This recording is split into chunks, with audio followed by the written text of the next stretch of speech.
줄로 믿습니다. 10월 달에 암송해야 될 말씀 로마서 10장 13절 말씀 우리 같이 암송하도록 하겠습니다. 시작.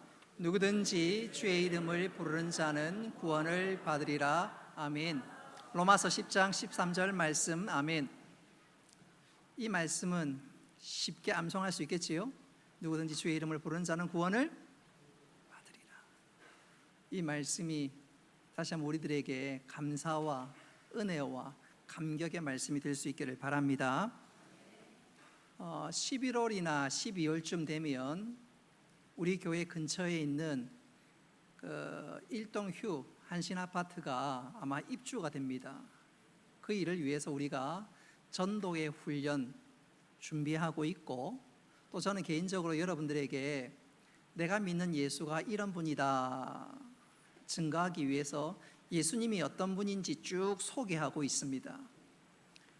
예수님이, 그리스도가, 주 예수 그리스도가 나에게 어떤 분인지 잘 배우고 있는데, 여러분 이것을 잊어먹지 말고 내 신비에 잘 새길 뿐만 아니라 이것이 내가 증거해야 될, 내가 고백해야 될 귀한 믿음의 고백이 될 수 있기를 바랍니다. 새가 하늘을 날기 위해서는 두 날개가 필요한 것처럼 우리가 복음의 증인이 되기 위해서는 말씀과 함께 또 필요한 것이 뭐죠? 기도입니다. 그리고 10월 달은 기도하기 정말 좋은 계절입니다. 춥지도 않고 덥지도 않고 새벽에 나와서 기도하고 또 말씀을 붙잡고 부르짖는 정말 좋은 계절입니다. 오늘 그래서 일부러 기도에 관한 말씀을 소개하게 되는데, 오늘 우리가 기도를 잘 배우고 잘 배웠다 끝! 그게 아니라 이 말씀을 기초로 기도하고 부르짖는 가운데 하나님의 큰 응답의 역사를 경험하고 그것이 내 영적인 삶에 선순환이 일어날 수 있기를 주님의 이름으로 축복합니다. 그래서 오늘 이 가을 이렇게 기도하라라는 제목으로 말씀을 전하도록 하겠습니다. 지금부터 약 20여 년 전에 미국 출판계에 큰 화제가 된 책이 있습니다. 이 책은 일반 서적이 아니라 경건서적인데, 미국에 있는 2000여 개 일반 서점에서 경건서적임에도 불구하고 베스트셀러 1위로 오랜 동안 서점에 꽂혀 있었습니다. 여러분 하나 물어보고 싶습니다. 여러분 평소에 책을 많이 읽는지 도서관에 많이 가는지 한번 여쭤볼게요. 여러분 서점에 가면 책이 누워있는 책이 있고 꽂혀있는 책이 있습니다. 누워있는 책이 있고 서있는 책이 있어요. 어떤 책이 많이 팔리는 책일까요? 어떻게 아셨어요? 책도 안 읽으면서. 서점에 가면 누워있는 책이 있고 꽂혀있는 책이 있어요. 서있는 책이 있습니다. 꽂혀있다니까 금방 여러분이 이거 감으로 맞추신 것 같은데, 서점에 가면 누워있는 책이 베스트셀러입니다. 또 책은 한 가지 팁을 하나 드리면, 책의 재질이 나무지요. 이건 어디다 죽었다 깨어나도 듣는데, 책이 오래되면 책은 나무 재질이기 때문에 사포로 오래된 책 끄트머리를 문지르면 새 책이 됩니다. 책을 안 읽어보니까 전혀 모르지 뭐. 근데 책을 오래 읽고 소장하시는 분들은, 저는 귀찮아서 안 하지만 책 오래되면 누래지잖아요. 그거 깨끗하게 하는 방법은 사포, 아주 가는 사포로 문지르면 색이 깨끗하게 됩니다. 깨끗하게. 저는 개인적으로 지금까지 제가 쭉 책을 산 것을 돈으로 환산한다면 소나타에서 한 그랜저 가격 정도의 책을 사지 않았나 생각이 되는데, 별로 그건 중요한 게 아니고, 여러분 어떻게 하든지 책도 책이지만 많이 읽고 많이 깨닫고 무엇보다도 하나님의 말씀을 부지런히 읽고 기도하는 가운데 하나님 주신 은혜와 또 하나님 주신 진리를 더 깊이 깨달아 알아갈 수 있기를 주님의 이름으로 축복합니다. 자, 다시 설교로 돌아와서 20여 년 전에 미국 2000여 서점에 인기 베스트셀러 1위가 그것도 경건서적이었기에 사람들이 깜짝 놀랐습니다. 1년 만에 600만 부가 팔렸습니다. 600만 부가 팔렸습니다. 만원짜리 책 한 권이 만 부가 팔리면 1억이니까 600만 부 팔렸으면 여러분 감이 오시지요?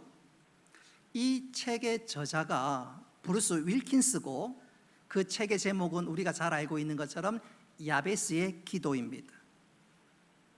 이 책으로 말미암아 이 브루스 윌킨스는 일약 유명한 작가가 되었고, 또 그로 인해서 이분은 목사이기도 한데 백악관으로 초청을 받아 설교하기도 했습니다.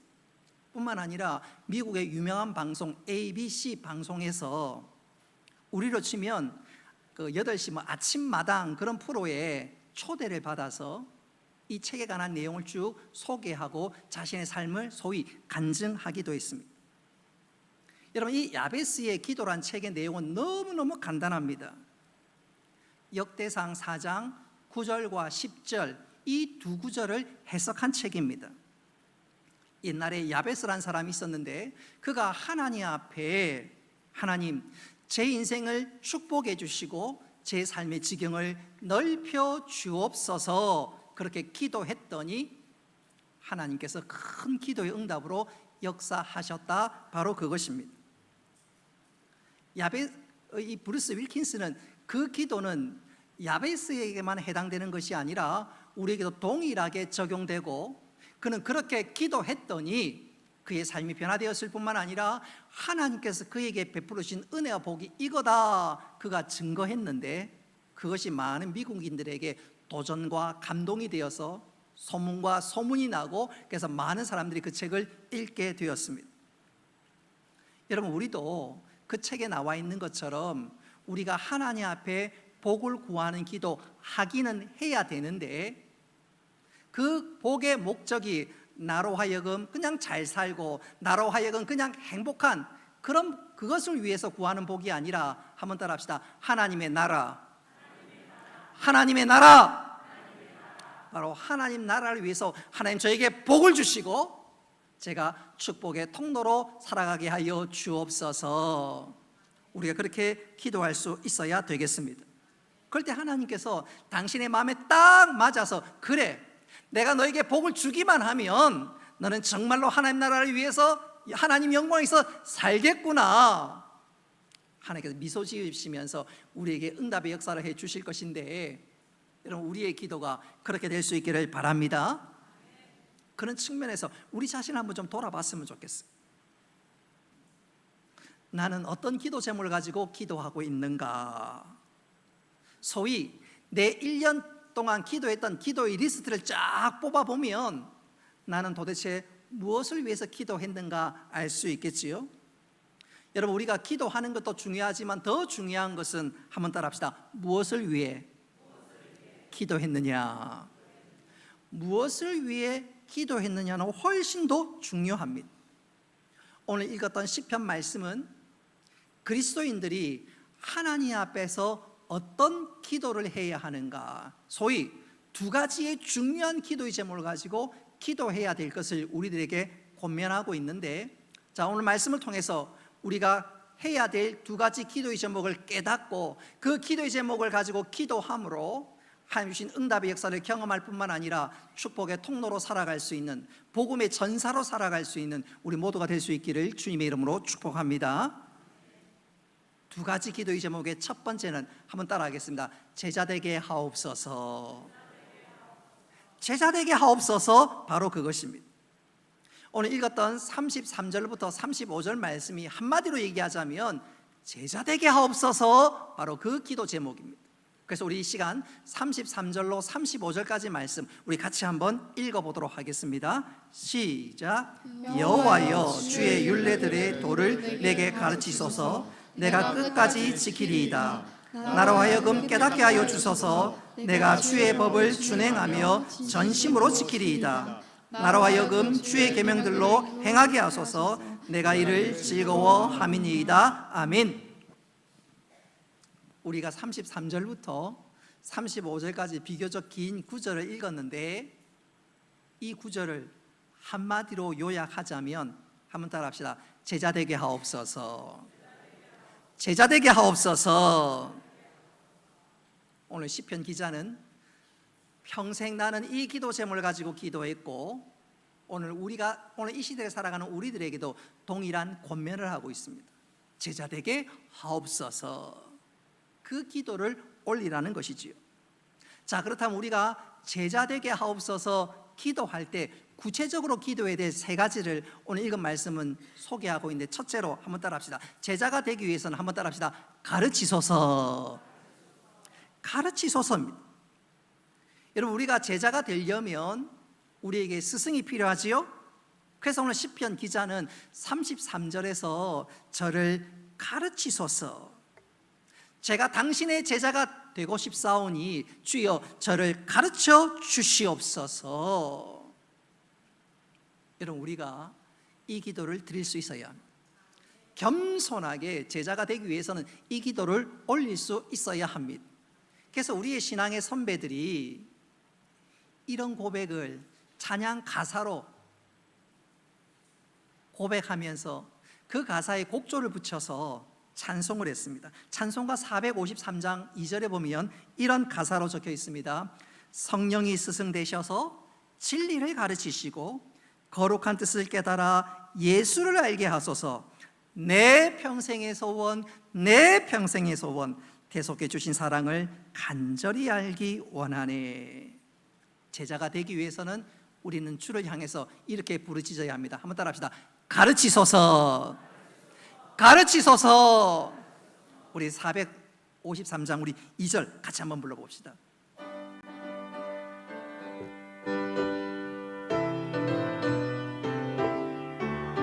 성령이 스승 되셔서 진리를 가르치시고 한 뜻을 깨달아 예수를 알게 하소서.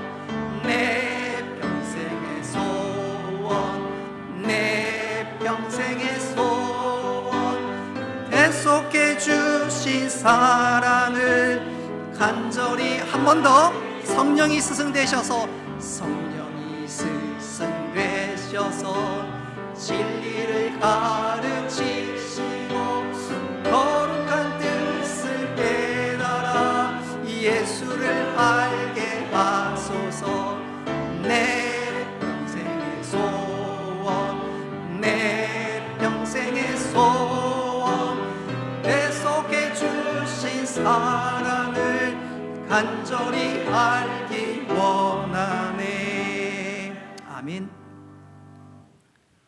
가르치다, 이 단어는 화살을 어떤 목표물에 정확히 쏘는 것을 가르쳐 가르치다, 바로 그것입니다. 그러니까 누군가가 나에게 정확한 사실을 일러주고 그리고 그것을 통해서 내가 빗나가지 않도록 하는 것, 그래서 올바른 길로 나아갈 수 있는 것, 그게 바로 가르치다는 것입니다.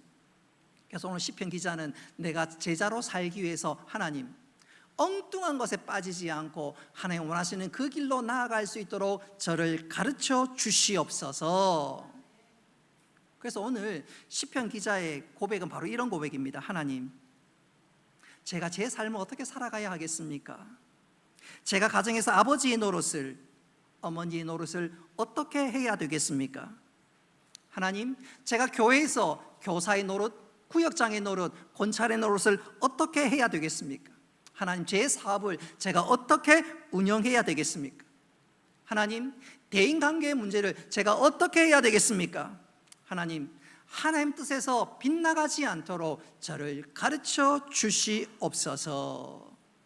오늘 시편 기자가 바로 그것을 하나님 앞에 올리는 기도하고 있다고 말씀드릴 수가 있겠습니다. 구약시대 때 가르치는 1차적인 책임은 제사장에게 있었습니다. 백성들이 성전에 모였을 때 제사장이 하나님의 말씀을 가르칩니다. 특별히 안식일 날 모든 대중을 대상으로 하나님의 말씀을 가르칩니다. 그러면 말씀을 받은 부모님들은 집에 가서 배운 대로 그 말씀을 자녀들에게 그대로 가르칩니다. 근데 문제는 우리가 잘 알고 있는 것처럼 솔로몬이 죽고 난 이후에 나라가 남과 북으로 나뉘지요. 북쪽을 북이스라엘이라 그러고 남쪽을 남유다라고 얘기합니다. 북이스라엘은 주전 722년경에 아수르에 의해서 멸망을 당하고 남유다는 주전 586년경에 바벨론에 의해서 멸망을 당합니다.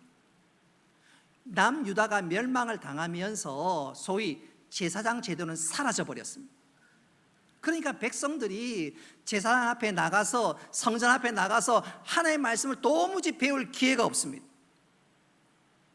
이 남유다 백성들이 북과 남쪽이 다 망하고 난 다음에 바벨론 포로 생활 70년이 끝나고 남유다 백성이 주전 538년경에 예루살렘으로 귀환을 합니다. 근데 문제는 귀환하고 나니까 제사장이 없는 거예요. 말씀을 배울 수가 없는 거예요. 너무너무 답답합니다. 하나님 백성답게 살고는 싶은데 어떻게 살아가야 하는지 도무지 모르는 거예요. 앞이 캄캄한 거예요. 그래서 오늘 시편 기자가 고백하는 것입니다. 하나님, 저에게 좀 가르쳐 주시옵소서. 내 인생의 길 어떻게 가야 되는지 알지 못하는데 하나님 가르쳐 주시옵소서. 여러분, 이 기도가 우리의 기도가 되기를 간절히 바랍니다.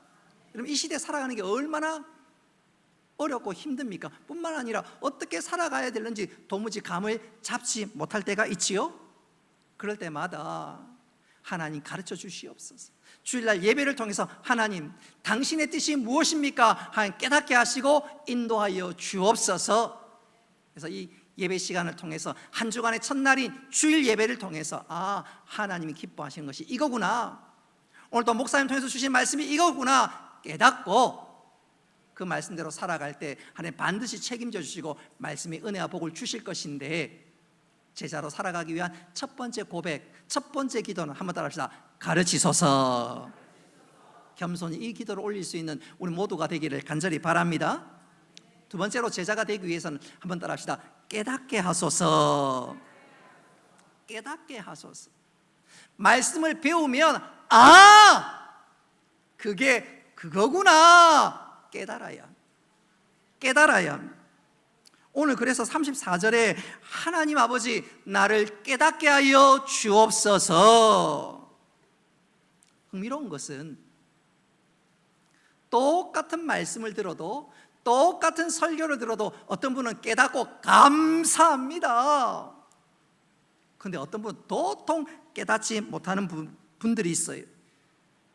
그래서 신앙생활이 처음에는 모르겠는데 1년 지나고 2년 지나고 5년 지나고 10년 지나면 그 신앙의 차이가 엄청나게 차이 나는 경우들이 혹 있는데, 그 이유는 뭘까?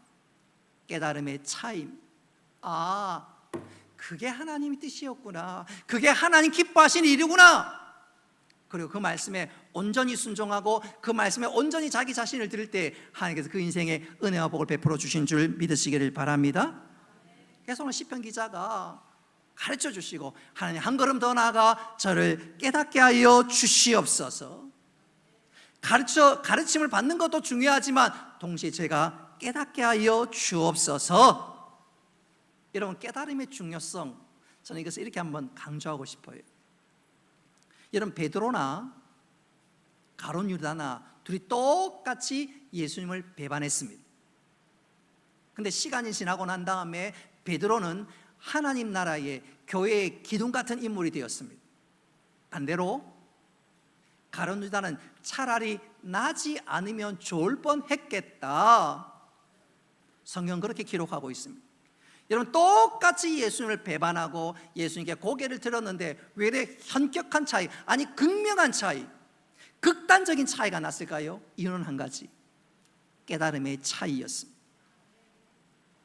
가룟 유다는 도무지 깨닫지 못했습니다. 깨닫기는커녕 자책하면서 스스로 생을 마감했습니다. 그러나 베드로는 닭 우는 그 울음소리에도 깨달았습니다. 자신의 연약함, 자신의 부족 회개하면서 깨달았습니다. 바로 그 깨달음의 차이가 그를 믿음의 사람으로, 기둥 같은 교회의 인물로 세움을 받았습니다. 깨닫는 것이 얼마나 중요한지요. 구약시대 때도 마찬가지입니다. 이스라엘 백성들이 도무지 하나님 뜻을 깨닫지 못하니까 하나님께서 선지자를 보냅니다. 여러분, 선지자의 뜻이 뭐라고 그랬지요? 지난주 배웠는데 선지자의 뜻이 뭐라고 그랬지요? 하나님의 입. 선지자의 뜻이 하나님의 입입니다. 하나님은 선지자를 통해서 당신의 말씀을 그들의 입술에 넣으시고 선포케 하셨습니다. 이스라엘 백성들이 엇나갈 때마다 하나님은 선지자를 보내서 당신의 말씀을 전했습니다. 근데 백성들이 그 말씀을 듣지도 않고 깨닫지도 않고 꾸역꾸역 멸망의 길로 나가고 죄를 짓다 보니까 북이스라엘은 주전 722년경에, 남유다는 주전 586년경에 쫄딱 망하고 말았습니다.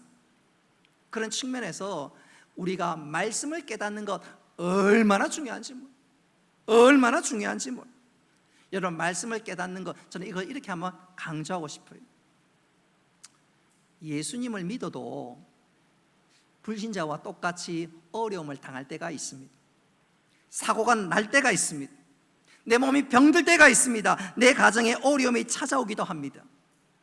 그러면 사람들은 한결째 괴로워, 진짜 하나님이 나를 사랑하는 건 맞나? 의심이 들고 하나님을 원망하는 자리로 나아갈 때가 혹 있습니다. 한 가지 여러분들에게 여쭙고 싶어요.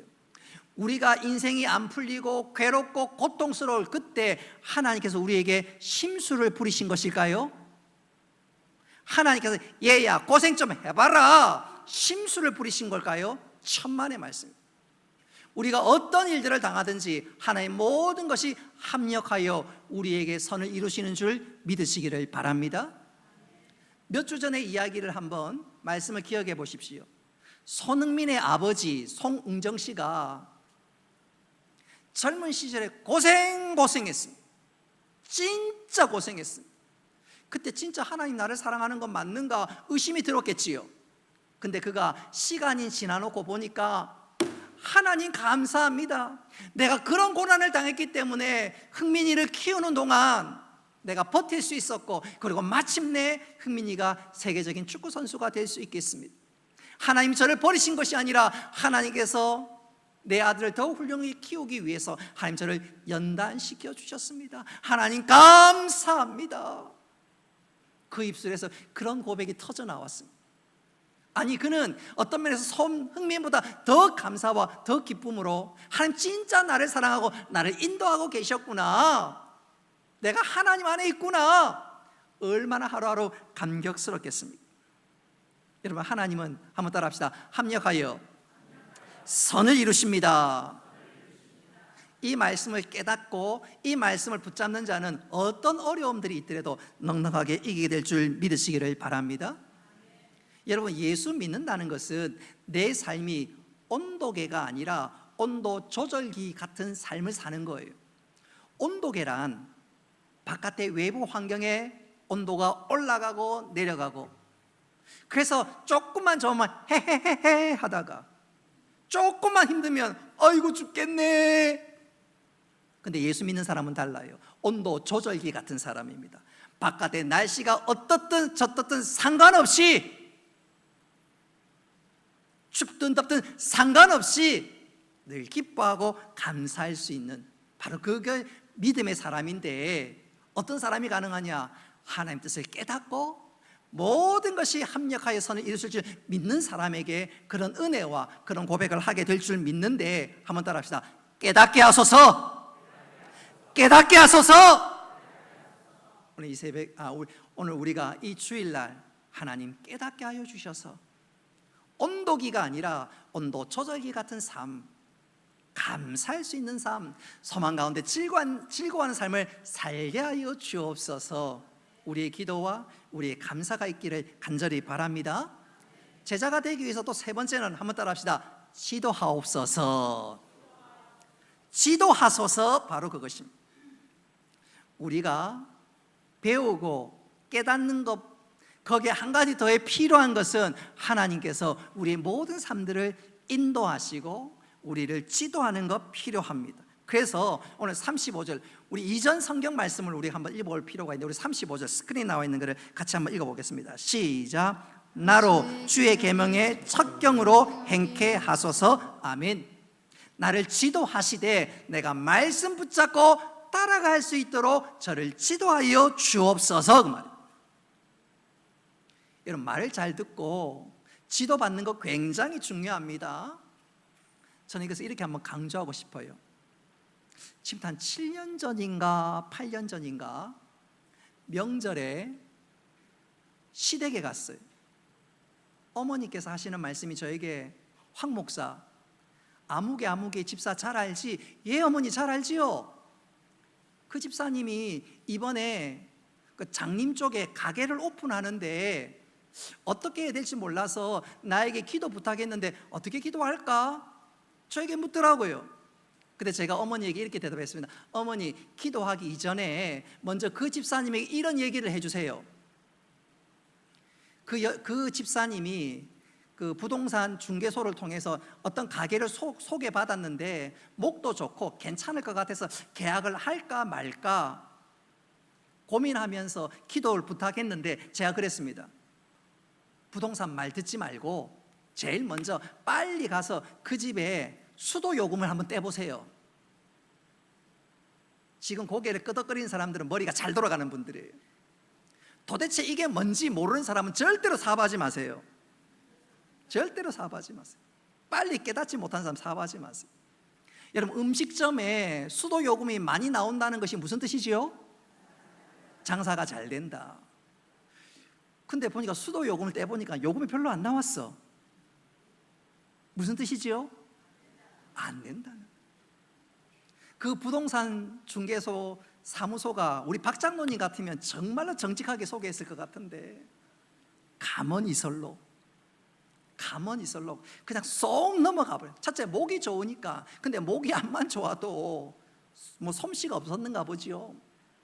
요금이 얼마 안 나오는 거예요. 그래서 어머니가 그 다음 한 달 뒤인가 전화가 왔어요. 야, 요금이 별로 안 나왔대. 하지 마세요. 2달 뒤에 전화 왔습니다. 어머니 통해서 전화하는데, 야, 황 목사, 네 덕분에 그 집과 계약 안 된 거 진짜 잘했다. 했으면 큰일 날 뻔했다. 혹시 우리 가운데 음식점 하려면 뭐부터 해야 될까요? 수도요금 한번 떼보세요. 오늘 좋은 거 하나 배워갑니다. 좋은 거 하나 배워. 아무리 목이 좋아도 요금 안 나오면, 수도요금 안 나오면 그건 망하는 거예요. 자, 무슨 말이지요? 저의 지도를 잘 받으니까. 저도 이 얘기 제가 깨달은 것이 아니고 제가 부목사 시절 동료 부목사님이, 황 목사, 아무개 개업하는데 꼭 가거든 수도요금 떼보라 그래. 저도 배웠어요. 저도 배워서 가르쳐 드린 거예요. 자, 우리의 믿음 생활에 정말 중요한 것이, 한번 따라합시다. 가르치소서, 깨닫게 하소서, 지도하소서. 그렇게 가르침을 받고 깨닫고 하나님의 인도함을 따라 살 때 참된 믿음의 그리스도인이 살아갈 뿐만 아니라 주의 온전한 제자가 되게 될 줄 믿으시기를 바랍니다. 여러분, 이 기도를 올릴 수 있는 우리 모두가 되기를 주님의 이름으로 축복합니다. 그리스도인들이 두 번째 기도해야 될 기도의 제목이 있다면 한번 따라합시다. 보호하소서. 보호하소서입니다. 오늘 36절부터 40절을 한마디로 요약하자면 주여 저를 보호하여 주옵소서, 그 말이에요. 근데 이 시편 기자가 보호하옵소서 이렇게 고백하는 것은 자신의 부끄러움을 솔직히 고백하는 내용이라 말씀드릴 수가 있습니다. 무슨 말이냐면, 여러분, 우리가 그리스도인을 살기 위해서, 혹은 예수님의 제자로 살기 위해서 나를 가장 힘들게 하고 나를 방해하는 것이 과연 무엇일까요? 어떤 분은 그렇게 얘기하겠죠. 목사님, 마귀 사탄 아닙니까? 목사님, 세상 아닙니까? 나를 둘러싼 환경 아닙니까? 예, 맞습니다. 틀림없어요. 그러나 오늘 시편 기자는 그보다 더 중요한 것은, 나를 가장 힘들게 하는 것은 마귀도 세상도 환경도 아니라 바로 내 자신입니다. 바로 나 자신입니다. 사도 바울도 동일한 고백을 했지요. 그는 로마서 7장에서 이렇게 탄식을 했습니다. 오호라, 나는 곤고한 사람이로다. 누가 이 사망의 몸에서 나를 건져내랴. 무슨 말인가요? 사도 바울은 내 마음에 두 마음이 있다는 거예요. 한 마음은 하나님을 사랑하고 순종하는 마음인데, 또 다른 한 마음은 육체의 경향을 따라서 내 마음대로 살고 싶어하는 이 마음도 있다는 거예요. 근데 이 마음 때문에 시원하게 믿음 생활을 못하고 하나님 앞에 나아가지 못하는데, 나를 진짜 힘들게 만드는 것은 육체의 소욕을 따라 살려는 내 마음속에 도사리고 있는 바로 이것이다. 다시 말씀드리면, 진짜 믿음대로 살기 위해서 나를 가장 힘들게 만드는 것은 바로 나 자신이다. 바로 그것이지요. 그래서 오늘 시편 기자가, 하나님, 내가 믿음의 사람으로 살기 위해서, 그리스도로 살기 위해서 하나님 저를 보호하여 주시옵소서, 제 자신을 지켜 주시옵소서. 그러면서 그가 두 가지를 기도합니다. 첫째로, 욕심으로부터 나를 보호하여 주시옵소서. 욕심으로부터. 36절에 보면 욕심에서부터 나를 보호하여 주옵소서. 바로 그 뜻입니다. 믿음의 사람으로 사는데 가장 나를 방해하는 것은 세상도 마귀도 환경도 아니라 바로 나 자신임을 그가 고백하고 있는 것입니다. 그래서 예수님께서 제 아들에게 이렇게 말씀하신 적이 있지요. 자, 우리 누가복음 9장 23절 말씀 같이 한번 읽어보도록 하겠습니다. 시작. 아무든지 나를 따라오려거든 날마다 자기를 부인하고 제 십자가를 지고 나를 쫓을 것이니라. 아멘. 날마다 자기를 부인하고, 하나님, 욕심으로부터 나를 보호하여 주시옵소서. 욕심을 좀 내릴 수 있도록 주님 도와주시옵소서. 욕심 때문에 망하지 않게 하여 주옵소서. 바로 그것이지요. 여러분, 우리가 때때로 어떤 일들을 할 때 마음 저 깊은 곳에는 욕심이 도사릴 때가 종종 있습니다. 근데 그 욕심을 온전히 내려놓을 수 있을 때, 하나님께서 욕심 없는 깨끗한 그릇일 때 복을 주셔도 그 복이 진짜 복이 되지 않습니까? 그릇에 무슨 찌꺼기 하나 묻어 있으면 아무리 맛있는 요리라도, 아무리 좋은 물이라도 마실 수 있나요? 못 마셔요. 먹다가도 그냥 다 내뱉고 버리고 그러지 않습니까? 그래서 우리가 온전한 그리스도인에 살고 축복의 통로가 되기 위해서는 깨끗해야 되는데, 그러기 위해서는 한번 따라 합시다. 욕심을 내려놓아야 합니다. 언젠가 사랑의 교회 저녁 기도였던 것 같아요. 박성수 장로님이 간증을 했습니다. 이 박성수 장로님은 우리가 잘 알고 있는 것처럼 이랜드 그룹의 회장이지요. 그가 청년 시절에 대학을 졸업하고 사업을 하기로 마음을 먹었습니다. 사업을 해서 돈을 많이 벌면 하나님 나라를 위해서 진짜 멋지게 사용할 수 있겠거니 생각하고 사업을 하기로 마음을 먹었습니다. 근데 이게 웬일입니까? 그런 청음의 꿈과 비전을 가졌는데 병에 덜컥 걸렸습니다.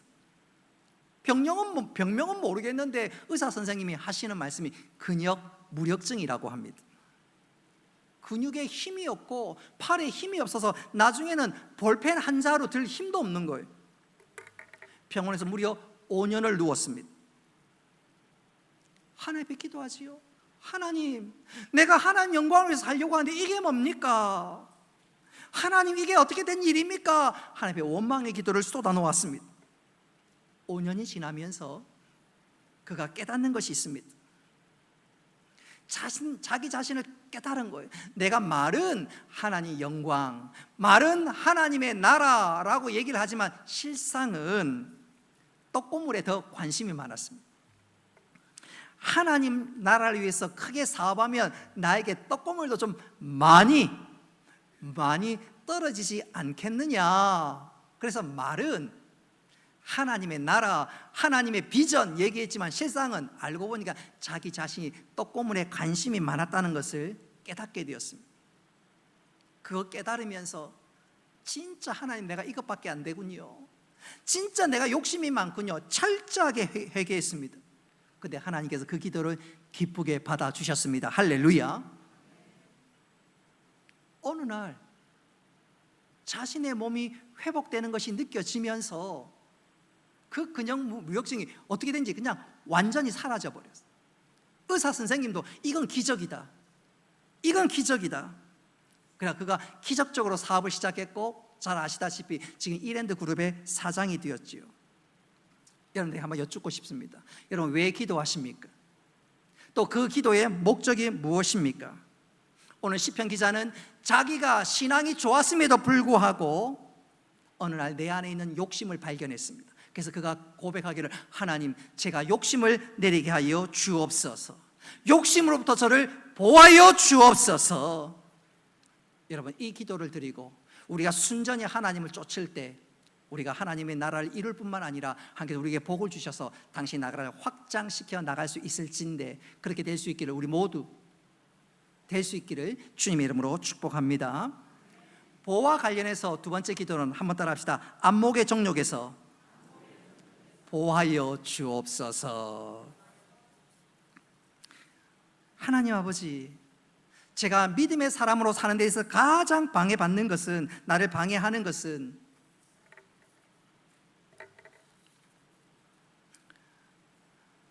방해하는 것은 나의 욕심과 더불어 안목의 정욕입니다. 하나님 이것으로부터 나를 보호하여 주옵소서.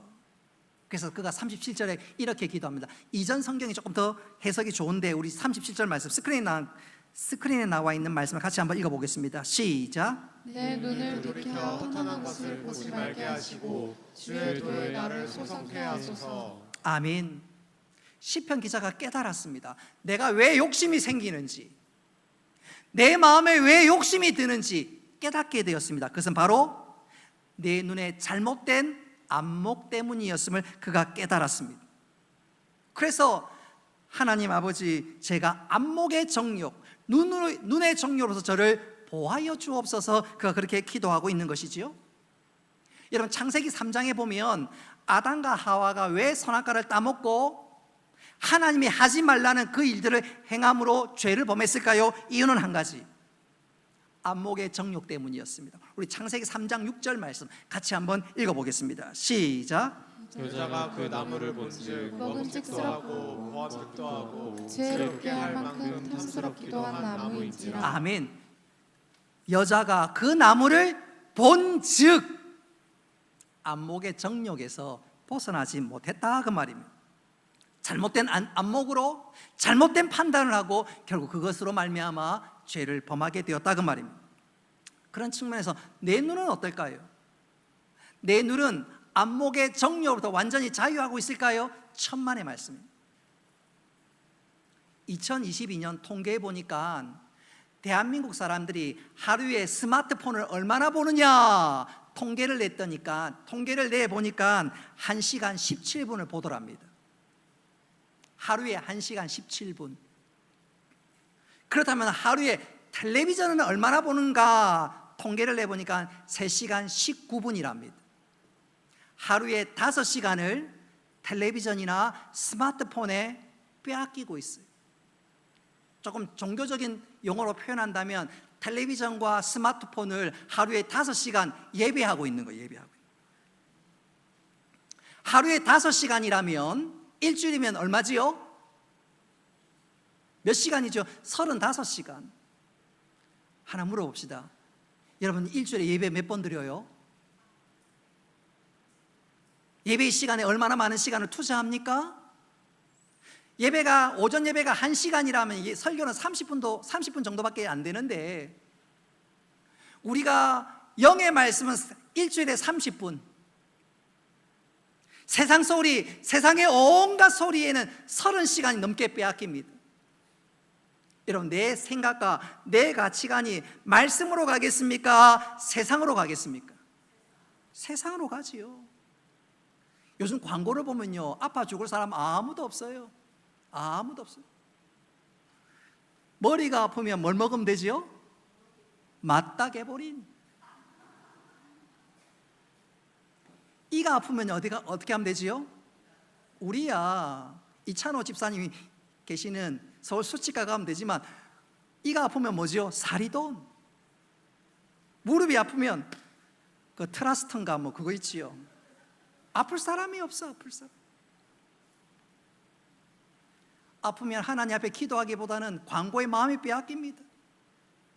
또 광고에 보면 할아버지 할머니가 그렇게 얘야 뭐 광고에 명절에 올 필요 없다 하면서 뭐 하나만 들기만 하면 된다. 텔레비전과 스마트폰을 보면서 우리는 완전 거기에 세뇌당합니다. 세뇌당합니다. 그러면서 안목의 정욕에 빠져버립니다. 안목의 정욕에 빼앗겨버립니다. 그래서 텔레비전 보면서 외모 지상주의, 또 텔레비전과 스마트폰 보면서 그냥 뻑하면 먹방 그것뿐만입니까? 먹는 건 참 좋지만 조심해서 먹어야 되고, 우리의 마음과 생각 빼앗는 것이 얼마나 많은지 몰라요. 중요한 것은, 그러니까 우리의 안목이 삐뚤어지고 그런 관점으로 말씀을 들으니까 말씀이 귀에 안 들어오고, 내 가치관과 내 생각과 내 믿음에 혼란이 오고, 그렇게 내 정욕이 삐뚤어지고 내가 잘못된 방향으로 나아간다면 종국은 망하게 되는 것입니다. 그래서 오늘 시편 기자가 하나님, 제가 안목의 정욕으로부터 하나님 저를 지켜주시고 하나님이 보여주시는 그 길로 가게 하여 주옵소서, 그가 그렇게 기도하고 있습니다. 오늘 시편 기자는 두 가지를 대표적으로 기도하고 있죠. 하나님, 제가 제자 되게 하여 주옵소서.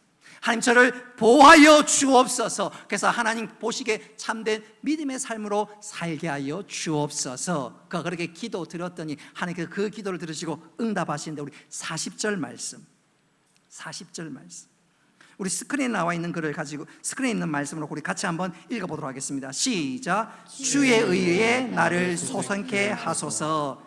우리가 가지고 있는 성경은 주의 의로 나를 살아나게 하소서 그랬습니다. 무슨 말입니까? 오늘 시편 기자가 소개한 이 기도대로 기도를 올릴 때 내 심령이 리바이벌, 부흥하게 된다 그 말이에요. 여러분, 영어로 부흥하다는 말이 다시 살아난다는 말입니다. 내 영혼이 소생케 되고 소성케 되고 내가 하나님 기뻐하시는 믿음의 사람이 된다 그 말입니다. 여러분, 오늘 우리가 시편 기자가 드렸던 이 기도를 왜 배워야 하느냐? 이유는 단 한 가지. 이 기도를 드릴 때 우리 심령에 부흥의 역사가 일어나고 다시 살아납니다. 할렐루야. 주여, 제가 제자 되게 하옵소서. 주여, 저를 보호하여 주옵소서. 그때 우리의 영혼이 다시 살아나고 소성케 되는 것입니다. 부흥이 일어난다는 것이지요. 우리 온 성도들이 주여, 제가 제자 되도록 가르쳐 주시고 깨닫게 하시고 저를 지도하여 주옵소서. 주여, 저를 보호하여 주옵소서. 이 기도를 통해서 우리 모두가 우리의 심령이 소생케 되고 우리의 영혼이 다시 한번 살아나고 우리 모두가, 또 우리 교회가 부흥케 되는 놀라운 역사가 일어나 하나님을 기쁘시게 할 뿐만 아니라 많은 영혼을 주 앞으로 인도할 수 있는 믿음의 사람으로 살아가는 우리 모두가 되기를 주님의 이름으로 축복합니다. 말씀을